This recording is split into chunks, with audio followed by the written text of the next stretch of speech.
Assalamualaikum warahmatullahi wabarakatuh. Selamat datang di kelas matematika bersama saya, Pak Fitra. Baik, pada kesempatan kali ini kita akan membahas tentang materi matrik, yaitu di pengenalan matrik. Adik-adik semuanya, jika kita perhatikan definisi dari matrik itu sendiri adalah susunan dari 4 siku-siku dari bilangan yang diatur berdasarkan baris dan kolom. Bilangan-bilangan dalam susunan tersebut dinamakan entry dalam matrik atau disebut juga elemen atau juga unsur. Nah, pada matrik juga dikenal ada urdu atau ukuran, yang mana ukuran matrik ini menyatakan banyaknya baris dan banyaknya kolom pada matrik tersebut. Nah, mari kita perhatikan urdu matrik. Jika kita perhatikan matrik A, maka matrik A ini terdiri dari 3 baris atau lajur yang mendatar ataupun yang horizontal. Jadi yang horizontalnya ada 3 baris, sedangkan yang vertikalnya ada 2 baris. Maka matrik ini bisa kita tuliskan urdunya yaitu 3 kali 2. Sedangkan jika kita perhatikan matrik B, itu urdunya 1 kali 4. Nah, sedangkan matrik C, itu urdunya adalah 4 kali 4. Kenapa? Karena barisnya ada 4, kolomnya juga ada 4. Selanjutnya matrik D. Ayo adik-adik, kira-kira ada yang bisa tebak matrik D ini berapa urdunya? Iya, jadi urdu dari matrik D ini yaitu 2 kali 1.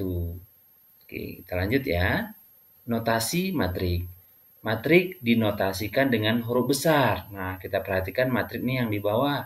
Ada huruf A. Jadi A-nya ini, A yang di luar tanda kurung ini adalah harus huruf besar. Jadi notasinya itu harus huruf kapital. Jika A adalah sebuah matrik, kita dapat juga menggunakan A, I, J. Nah, nanti kita perhatikan I dan J ini apa. Untuk menyatakan entry atau unsur yang terdapat di dalam baris I dan kolom ke J. Dari A sehingga A sama dengan A, I, J. Nah, coba kita perhatikan antara matrik yang kiri dan matrik yang kanan. Ini sama-sama A ya. Kemudian A yang kanan itu ada labelnya M kali N. M kali N ini artinya menunjukkan banyak baris dan banyak kolom. Nah, perhatikan angka 1 yang pertama di matrik yang pertama, yang di sebelah kiri ya. Jadi angka 1 ini jika kita posisikan dengan A11 yang di kanan, maka ini posisinya sama.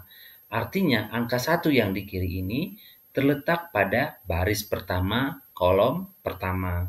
Makanya disebut juga dengan A11. A11 ini disebut bisa dikatakan bahwasanya dia berada pada baris pertama dan kolom pertama. Coba kita perhatikan angka 9. Nah, kira-kira angka 9 ini terletak pada baris keberapa? Iya, yaitu terletak pada baris ke-1 atau pertama. Nah, untuk kolomnya terletak pada kolom keberapa? Iya, 4. Jadi, untuk angka 9 ini itu terletak pada elemen baris pertama, kolom keempat. Oke, kita lanjut dengan jenis-jenis matrik.